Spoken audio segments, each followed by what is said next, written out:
Story of a Wimpy Kid, Wrecking Ball.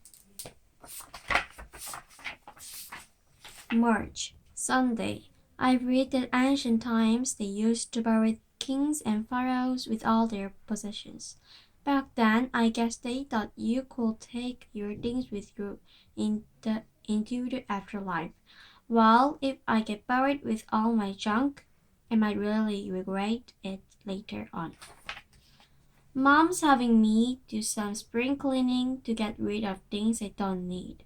Well, that seems like a good idea until I realized just how much stuff I've actually got.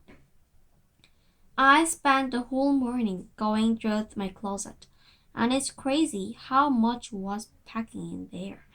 And it's not like it was organic or anything. I've basically been throwing things in my closet since we first moved in. Digging through my closet was like going through my childhood, and the further back I went, the further back in time it took me. The stuff near the front of the closet was all junk I tossed in there over the past year, like homework and comic books. But after I got those things out of the way, I started finding stuff I'd forgotten about. I found a model rocket I got for my 10th birthday and a costume. It was a Halloween a few years ago, and there was a bunch of other things I didn't even know I still had. When I dug a little deeper, I found something I thought I lost years ago. It was a binder full of stickers I'd collected in the third grade. I used to be obsessed with stickers, especially the scratch and sniff kind.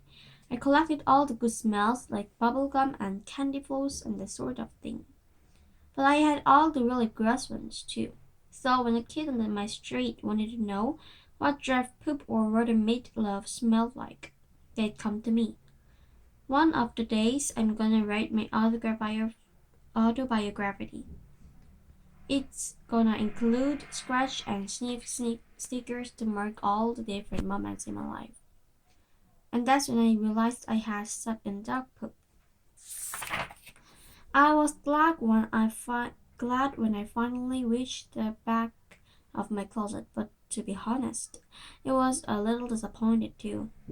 Then, when I was younger, I read a book about those kids who could visit a whole different world by going through their wardrobe, and I always wondered if I might be able to do the same thing with mine. But I thought that whoever lived in the other side might not be too happy with me for tossing all my junk in there over the years. When I told Mom I was done emptying in my closet today, she said I need to put everything into three piles, one to keep, one to donate, and one to throw away. But I figured if I had to let go of any of my junk, I might as well make some money from it. So I decided to have a yard sale. Mom thought it was a great idea, so she gave me a magazine that had all sorts of tips on how to do it right. Family Frolic. Throw an epic yard sale. All the ideas in the magazine were corny and old-fashioned truth. There was one section on how to create a sign to get people to come to your yard sale, and all the examples they showed was really boring. School, cool stuff sale. Look, your sale Saturday. I knew that if I wanted people to actually show up in your sale, I needed to do something a little more eye-catching. So I whipped up a sign I knew would do the trick. $100 bill found on pavement. Please come to 12th Story Street to claim your property.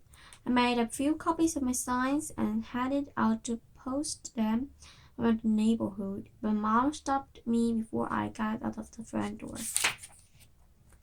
Mom made me make signs that were more like the one in the magazine, and after I was finished, I stapled them to some telephone poles on our street.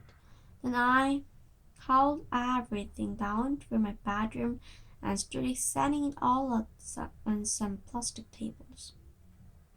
Each table had its own category like clothes and books and that kind of thing, But some stuff wasn't easy to categorize, so I had to get creative. I had a bunch of gifts from my grandparents and all relatives that I've never even touched, so I put all those things together on the table.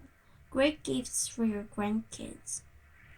I also had a bunch of birthday cards. They were still in pretty good shape, so I used some tip packs to cover in my name and set them out on their own table. Pre-writing birthday cards just add money.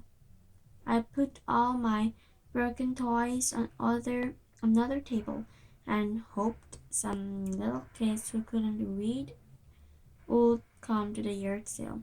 Fun toys. You break it, you buy it.